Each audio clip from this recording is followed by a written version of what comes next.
Will Labour be protecting free speech in universities? It's an important question and sets precedent for the next 5 years. Freedom of speech is an essential part of life. It's what keeps relationships healthy, the citizens you rule happy, and societies functioning vibrantly. Without being able to relay thoughts and discussions openly, communities can crumble and individuals begin to feel oppressed. Free speech fosters open communication, increasing trust and reassurance, not only in relationships but politically. The 2023 Higher Education Act has been put on hold, all thanks to Keir Starmer, which assured free speech within universities. It aimed to promote the importance of academic freedom and lawful freedom of speech. There has been many sceptical questions raised with this decision. Is our Labour government for or against free speech? Why would they discourage thought-provoking, challenging conversations? Not only this, but political questions have also been brought up. What is their definition of free speech? What speech is considered lawful? Does this law favour certain individuals? More importantly, who will be enforcing this anti-speech choice? Police, teachers, anti-terrorism authorities?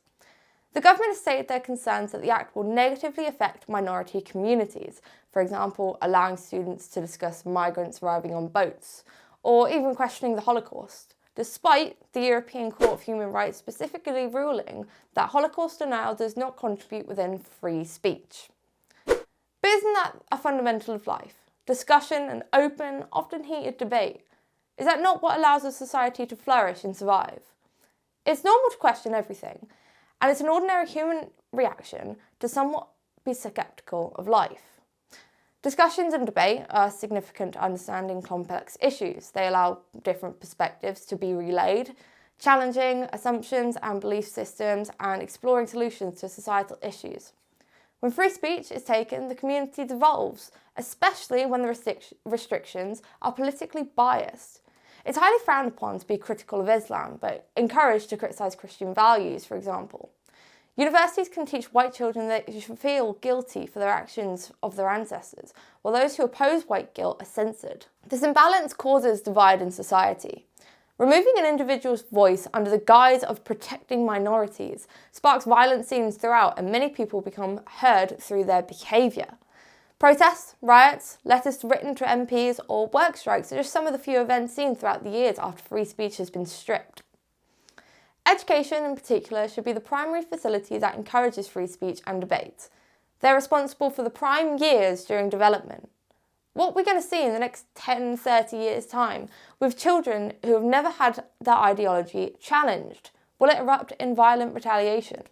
What about the children who have had to keep quiet their entire life in fear of imprisonment, anti-terrorism intervention, or class suspensions? The psychological impacts of the political isolation can be extreme, causing violent behaviour and even finding ways around self-censorship. Myself, for example, who had to censor vaccines throughout COVID, and even now. Any sustained and respected society should encourage freedom of speech and debate. Yes, it can oftentimes be controversial, concerning, offensive at times. A flourishing society doesn't silence its citizens, but promotes open discussion and challenging ideas. Not only does this build societal solutions, but is fundamental in a child's healthy development, teaching them the rights and wrongs, and educates them on accepting and acknowledging different perspectives. Freedom of speech isn't the only aspect ensured in the Higher Education Act, though. Clause 4 establishes a statutory tort enabling students to sue a facility if their freedom of speech rights are not reasonably upheld. This allows institutions to be held accountable and can result in compensation. However, there is a significant flaw with this regulation: money.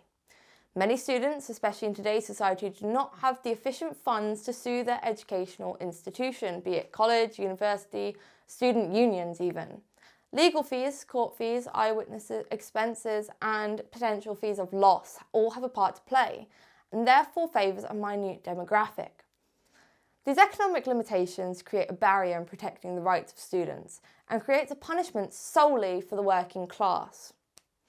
The burden of costs effectively silences those without financial means and creates a two-tiered system favouring the wealthy, undermining the goal for equal justice. I've been Cindy Jones, and thank you all for watching.